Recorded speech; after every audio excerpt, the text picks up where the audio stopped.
In today's world, we still face many challenges. Wars, diseases, and hunger continue to exist in some regions. Yet compared to the past, life for most people is comfortable and safe, especially when it comes to medicine. We're lucky to live in a time when visiting a doctor can actually help rather than harm us. Let's take a closer look at how terrifying medicine used to be. Here are 10 fascinating facts about the horrifying medical practices of the past. Throughout history, people have searched for a cure-all for diseases. While no such remedy exists today, doctors once believed they had found it not in a drug, but in a bloody method known as bloodletting. This procedure involved cutting a patient's vein to drain a specific amount of blood, then bandaging the wound to stop the bleeding. Special tools were developed for this purpose, and by the 18th century, even mechanical bloodletting machines were used to make multiple incisions efficiently. The theory behind this practice had roots in ancient beliefs. In China over 3,000 years ago, people believed that life was governed by vital energy, or qi, which flowed through the body. Illness was thought to result from evil spirits entering through the skin, blocking the flow of qi. To expel them, needles were inserted into the body to release blood, an early form of acupuncture. Though modern acupuncture uses fine needles without bleeding, the origin was much more brutal. A similar concept existed in ancient Greece, where the physician Hippocrates developed the theory of the four humors: blood, phlegm, black bile, and yellow bile. Health depended on their balance, and any excess required treatment, often through bloodletting. This approach, while primitive, was a step forward from attributing illness to gods or evil spirits. The humoral theory also influenced psychology. The Greek Dr. Galen proposed that the dominance of one humor influenced temperament: melancholic, phlegmatic, choleric, or sanguine. Remarkably, this theory dominated Western medicine until the 19th century. Doctors continued prescribing bloodletting for all kinds of illnesses, unaware that they were often doing more harm than good. Some illnesses resolve naturally, and this led doctors to wrongly credit bloodletting for the recovery. One famous victim was George Washington, the first U.S. president.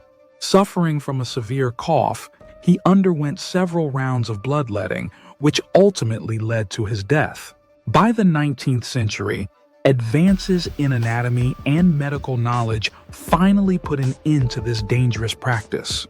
Modern medicine has since eradicated diseases like smallpox and plague, but conditions like cancer still persist, and early detection is crucial for effective treatment. That's where artificial intelligence and computer vision come in, analyzing scans to spot tumors even before a doctor might notice. These breakthroughs rely on big data and are transforming healthcare. Unlike today's regulated pharmaceuticals, the 17th century saw the rise of patent medicines in Europe and the US. These were homemade concoctions, often with mysterious ingredients like herbs, minerals, or even crushed insects. Anyone could create and market them as cures for anything. This era gave birth to modern advertising. Producers crafted elaborate posters, mascots, and brand identities, urging people to avoid imitations. Some even held street shows featuring strongmen demonstrating the supposed power of these potions. In truth, many of these mixtures were ineffective or dangerous, but their branding made them wildly popular. Surprisingly, some patent medicines had real effects, mostly because they contained substances like cocaine or opium. These ingredients made people feel better temporarily, but also caused addiction, or worse. Governments began regulating such products only in the early 20th century after recognizing the harm they caused. One iconic example is Coca-Cola, originally marketed as a tonic containing cocaine. Other well-known products like Dr. Pepper and 7-Up also began as medicinal drinks. Some were banned outright due to their toxicity or addictive properties. Still, a few, like Coca-Cola, survived by changing their formulas and abandoning medical claims. Living in the 21st century, We often forget how strange and dangerous old remedies were. Some had a mild effect, but others were downright absurd and deadly. For instance, tobacco was once believed to have healing properties.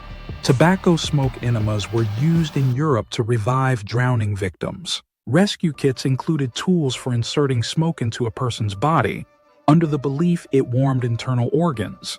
This method was abandoned in the 19th century after proving ineffective. In ancient Rome, gladiator sweat was considered medicinal. Collectors would gather it with special cloths and sell it mixed with olive oil to treat various ailments. Another bizarre method involved cutting a freshly killed mouse in half and applying it to wounds, a practice both useless and highly dangerous.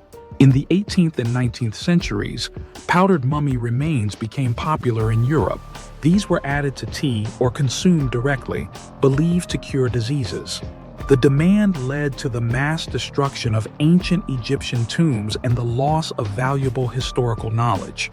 Mercury was another hazardous remedy once used to treat syphilis. While it did have some effect, its toxicity often caused more harm than good. Cocaine, too, was hailed as a wonder drug in the late 19th century. It was added to drinks and wines, praised by figures like Sigmund Freud, who claimed it boosted mood and cured everything from depression to alcoholism. Even the Pope carried a bottle of cocaine wine and endorsed its maker. Athletes used coca leaves as performance enhancers, and doctors used cocaine as a local anesthetic, even for children. But by the 1920s, its dangers were clear, and it was banned in most developed countries. In the 19th century, dentures were sometimes made using teeth from dead soldiers, especially young men whose teeth were still in good condition. The aftermath of the Battle of Waterloo turned into a grim harvest for these Waterloo teeth. Back then, oral hygiene was poor, and having a full set of white teeth became a status symbol. Throughout history, people have sought ways to prolong youth or achieve immortality. One man who attempted this with scientific flair was Serge Voronov. Born in the Russian Empire in 1866, he later moved to France and became a physician. While studying eunuchs in Egypt, he noted they lived longer due to lower testosterone levels. He theorized that transplanting testicular tissue could restore youth. After experiments on animals, he began implanting tissue from executed criminals into wealthy elderly patients. When human donors ran short, he switched to using tissue from chimpanzees and baboons. Despite the lack of real results, many believed in his methods, and Voronov became wealthy. Eventually, the scientific community rejected his theories, and his career ended in disgrace. He died in 1951. Medical errors are another dark side of healthcare. Sometimes surgical tools are accidentally left inside patients' bodies. This usually happens during long, complex operations with many instruments and staff changes. Items like scalpels, clamps, and sponges have been found during later scans, sometimes causing no harm, other times requiring removal. The root causes are often fatigue or miscommunication among medical teams. In the past, mental illness was also misunderstood and mistreated. Before the development of psychopharmacology, treatments were often cruel. In the 19th century, mentally ill patients were chained to beds or kept in tight confinement devices. They were subjected to freezing baths or sprayed with hot or cold water. One such restraint device was a narrow coffin-like bed designed to limit movement, which sometimes led to death during seizures. Dr. Henry Cotton, an early 20th century psychiatrist, believed mental illness stemmed from infected organs. He performed brutal procedures, removing teeth, tonsils, spleens, and even reproductive organs in his patients.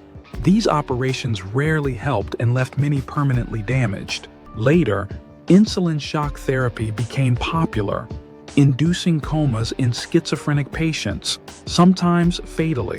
In ancient times, trepanation was practiced, drilling holes in the skull to release evil spirits. It was a painful and often lethal procedure.